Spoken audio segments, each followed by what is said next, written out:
রাব্বুল আলামিনের, যিনি মানুষকে সৃষ্টি করেছেন সৃষ্টির শ্রেষ্ঠ জীব হিসাবে, সৃষ্টির শ্রেষ্ঠ জীব হিসাবে তৈরি করে তার দায়িত্ব এবং কর্তব্যকে শেষ করে দেননি, বরং জমিনে ন্যায় প্রতিষ্ঠার মাধ্যমে শ্রেষ্ঠত্ব দান করেছেন।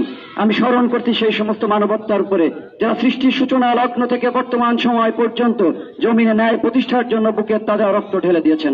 আমি স্মরণ করছি সেই সমস্ত শহীদ আত্মার প্রতি যারা 2024 সালের এই মুক্তি আন্দোলনের সামনে দাঁড়িয়ে বুকের তাজা রক্ত জমিনে ঢেলে দিয়েছেন। আমি স্মরণ করছি সেই সমস্ত মানুষদের প্রতি যে সমস্ত মানুষেরা এই আন্দোলনে ওতপ্রোতভাবে জড়িত থেকেছে। আমি স্মরণ করছি সেই সমস্ত মায়েদের প্রতি যে মায়েরা তাদের সন্তানের মায়া ত্যাগ করে তাদেরকে একটি বৈষম্যহীন একটা সুন্দর বাংলাদেশ গঠনের জন্য রাস্তায় নামিয়ে দিয়েছেন। আমি স্মরণ করছি সেই সমস্ত শ্রমজীবী মানুষের প্রতি যে সমস্ত শ্রমজীবী মানুষেরা তাদের আয়ের টাকা দিয়ে আমাদেরকে খাবার, পানি, বিস্কুট, ওষুধ দান করেছেন।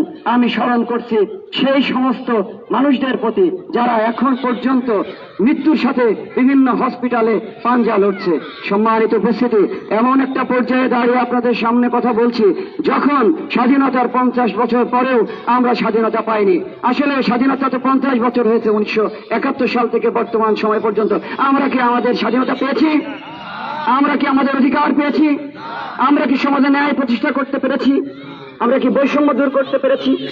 আমরা এইগুলো পাইনি বলেই আজকে কোটা সংস্কার আন্দোলনটা শুরু হয়েছে এবং সেই আন্দোলন আস্তে আস্তে এই সরকার পতনের মতো একটা আন্দোলনে রূপ নিয়েছে। এবং এইটা বিশ্ববিদ্যালয় কেন্দ্রিক বিশ্ববিদ্যালয়ের ছাত্রদের মাধ্যমে এই লড়াইটা শুরু হলেও আস্তে আস্তে এই লড়াই এবং এই দাবিটা সমস্ত জনগণের মধ্যে পৌঁছিয়ে যায় এবং শেষ পর্যায়ে এসে অগণিত শহীদের মাধ্যমে এবং আপামর জনতার সাপোর্টের কারণে আমরা চূড়ান্ত বিজয় লক্ষ্য করেছি। আমরা সেই সমস্ত শহীদ আত্মাদের কথা স্মরণ করতে চাই আজকে, যারা 2006 সাল থেকে 2014 সাল পর্যন্ত এই জমিনে ন্যায় প্রতিষ্ঠার জন্য বুকে তাজা রক্ত ঢেলে দিয়েছেন।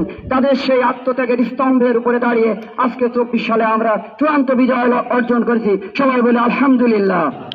আমরা সুন্দর এই বাংলাদেশটা গঠনের জন্য আমরা ছাত্র ভাইয়েরা যারা এখানে উপস্থিত হয়েছি, বিশেষ করে আমরা যারা বিশ্ববিদ্যালয় লেভেলে পড়ি, বিশ্ববিদ্যালয়ে যারা পড়ি, জাতীয় বিশ্ববিদ্যালয়ে যারা পড়ি, যারা অনার্স লেভেলে পড়ি, বিভিন্ন কলেজে পড়ি, স্কুলে পড়ি, আমাদের সবাইকে ঐক্যবদ্ধ হতে হবে এবং আমাদের একটা সুন্দর বাংলাদেশ গড়ার জন্য আমাদের কাজ করতে হবে। আমরা দেখতে পাচ্ছি এই আন্দোলনের এই মুক্তিযুদ্ধের সব থেকে সামনে দাঁড়িয়ে ছাত্র ভাইয়েরা লড়াই করেছে, তারা বিজয় ছিনিয়ে এনেছে। কিন্তু বিগত 15 বছর আমরা কাউকে দেখিনি এই ফ্যাসিস্ট সরকারের বিরুদ্ধে, এই হাসিনা সরকারের বিরুদ্ধে, এই আওয়ামী সরকারের বিরুদ্ধে, এই দুর্নীতির বিরুদ্ধে, এই খুনের বিরুদ্ধে, এই গুমের বিরুদ্ধে, এই আয়না ঘরের বিরুদ্ধে, এই জেল জুলুম রিমান্ডের বিরুদ্ধে কোনো কিছু হয়েছে আপনারা দেখেছেন? আপনারা জানেন 2013 সালে প্রথম একটি বৈষম্যহীন একটা সমাজ গঠনের লক্ষ্যে আমি আপনাদের বড় ভাই আপনাদের জন্য লড়াই করতে গিয়েছিলাম। আমার বাবা একজন মুক্তিযোদ্ধা। যেদিন আমাকে এই স্কুলের এখানকার কুচক্রী কিছু মহল আমাকে পুলিশের হাতে তুলে দিয়েছিল, তার 12 দিন পরে আমার সোনালী ব্যাংকের সিনিয়র অফিসার পরীক্ষা ছিল, তার কয়েকদিন পরে আমার বিসিএস পরীক্ষা ছিল। কিন্তু ভাগ্যের নির্মম পরিহাস, সে সোনালী ব্যাংকের পরীক্ষাও আমার দেওয়া হয়নি, বিসিএসও দেওয়া হয়নি। জেলে কেটে গেছে বছরের পর বছর। 6টি বছর ফেরার ছিলাম, এদেশে টিকতে পারিনি, চলে গেছি ইন্ডিয়াতে। আজকে যখন আমার বিশ্ববিদ্যালয়ের ভাইরা, যখন আমার বোনেরা বুক চিতিয়ে রক্ত দিয়ে এই দেশটাকে স্বাধীন করলো, তখন আমরা দেখতে পাচ্ছি বিগত 15 বছর যারা এই ফ্যাসিস্ট সরকারের সাথে মিশে খরচ বদল করে বিভিন্ন রকম সুবিধা নিয়েছে, রাতারাতি তারা রামদা, ভাষ্য, লাঠি নিয়ে হয়ে রৈর করে বিভিন্ন জায়গায় অপ্রীতিকর ঘটনা ঘটাচ্ছে এবং তারা বিভিন্ন জায়গায় আক্রমণ করছে। আমরা কি এটা চাই? আমরা এই ছাত্ররা কি এই অরাজকতা হতে দিতে পারি? আজকে আমরা দেখতে পাচ্ছি হিন্দু ভাইয়েরা কি আমাদের এই আন্দোলনে কেউ ছিলেন না? শুধু কি হিন্দু ভাইয়েরা, শুধু মুসলিমরা ছিল, শুধু খ্রিস্টান ছিল, শুধু উপজাতি ছিল, সবাই ছিল কিনা? তাহলে এই রাষ্ট্র কি হিন্দুদের নয়? তাহলে রাতে যারা হিন্দুদেরকে মন্দিরে আক্রমণ করছে, হিন্দু ভাইদের আক্রমণ করছে, এই সমস্ত সন্ত্রাসীদেরকে আমাদের চিনতে হবে। তারা যেন আবার সে আগের আরেকটা বাংলাদেশ যেন তৈরি করতে না পারে, সেদিকে আমাদের খেয়াল রাখতে হবে। আমার এক ভাই বলে গেলেন তার বাস্তব অভিজ্ঞতা থেকে যে না, এর থেকে ওই আওয়ামী লীগ সরকারই ভালো ছিল। তাহলে এটা আমাদের জন্য চরম ব্যর্থতা নয় কি? আমাদের ঐক্যবদ্ধভাবে এই ব্যর্থতার দায় থেকে বের হতে হবে। আওয়ামী সরকারের পতন হয়েছে এই নয় যে বিএনপি ক্ষমতায় চলে এসছে, জামাত ক্ষমতায় চলে এসছে, জাতীয় পার্টি ক্ষমতায় চলে এসছে, বাম ক্ষমতায় চলে এসছে, রাম ক্ষমতায় চলে এসছে। মিনিমাম 3 বছরের জন্য একটা অন্তর্বর্তীকালীন সরকার হবে। সেই সরকার একটা সুন্দর পরিবেশ তৈরি করার পরে যদি মনে করে স্বাধীন বাংলায় একটা নিরপেক্ষ সুন্দর নির্বাচন দেওয়ার মতো পরিবেশ হয়েছে, তবেই একটা নির্বাচন হবে। সেই নির্বাচনে যারা ক্ষমতায় আসবে তারাও এই ধাঁচে রাষ্ট্র পরিচালনা করতে পারবে না। তারাও যদি বর্তমান সময়ের এই ফ্যাসিস্ট গোষ্ঠীর মতো রাষ্ট্র নির্মাণ করতে যায়, তাহলে বাংলাদেশের আপামর ছাত্র জনতা মেনে নেবে না, তারা আবার দুর্বার আন্দোলন গড়ে তুলবে।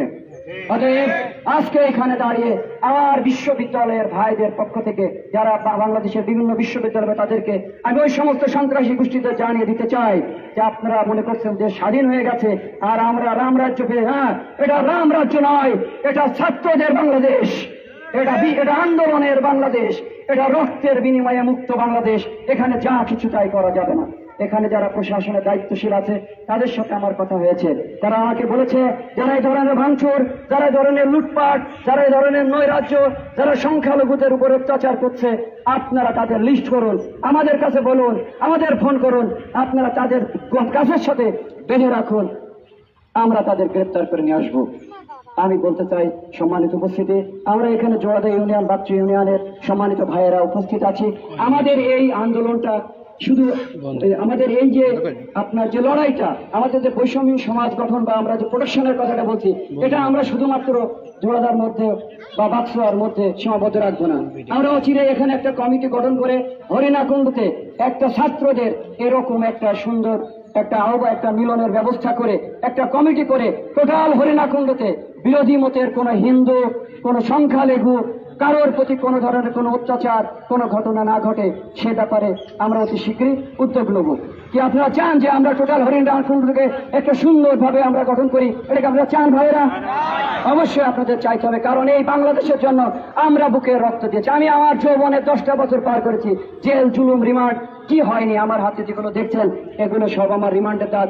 আমার জেলখানায় এই ভাই ছিলেন, আমার শরীরের সমস্ত রক্তগুলো এই প্যান্টের মতো কালো হয়ে গেছিল, আমার ওষুধ দুটি নাই। যারা আমাকে দেখতে গেছে এই ফ্যাসিস্ট গোষ্ঠী, এই আওয়ামী গোষ্ঠী, তারা ডিবি দিয়ে জেলখানায় সাক্ষাৎকার দিয়ে তাদেরকে তাড়িয়ে দিয়েছে। আপনারা জানেন মুজাহিদ খান, যিনি চট্টগ্রামে কাজ করেন, মুজাহিদ এবং তোরা আমার ভাই, আমার ওষুধ দিতে গিয়েছিল, তাদেরকে ডিবি দিয়ে অ্যাটাক করা হয়েছে। এই ভাইদের ঘাড়ে হাত দিয়ে আমি গিয়েছি চৌকায়, যেখানে ভাত রান্না হয়, সেখানে সেই গরম মাঠ দিয়ে তারপরে আমার এই রক্তগুলো আস্তে আস্তে করা হয়েছে। মেডিকেলে থাকতে হয়েছে দীর্ঘদিন। অতএব যে সংগ্রাম করেছি, যে ত্যাগ করেছি, যে রক্ত দিয়েছি, যে রক্তের বিনিময়ে এই বিজয় অর্জিত হলো, সেই বিজয় কোনো জামাত বলেন, বিএনপি বলেন, জাতীয় পার্টি বলেন, বাম বলেন, রাম বলেন, তাদের ইচ্ছা মতো ব্যবহার করবে। এটা কি ছাত্র ভাই আপনারা চান? আমরা এটা কোনোভাবেই হতে দেব না।